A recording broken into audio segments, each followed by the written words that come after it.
This is for এটা হচ্ছে পুরাতন বাড়ি, ঠিক আছে? অনেক দিন ধরে পুরাতন বাড়ি এটা। এখানে ভূতের আড্ডা মেলা, সবখানে শুধু ভূত আর ভূত। আর এটা অরিজিনালি কবিতরের জন্য। এটা দুবাইতে অবস্থিত, শারজা দুবাইতে অবস্থিত।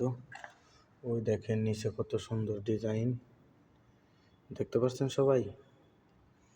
দেখেন দেখেন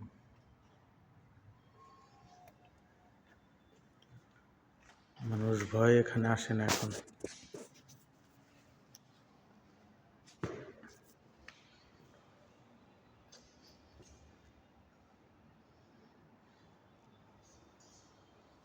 এখানে একটা সাপ আছে, এটা মরায়া থাকে।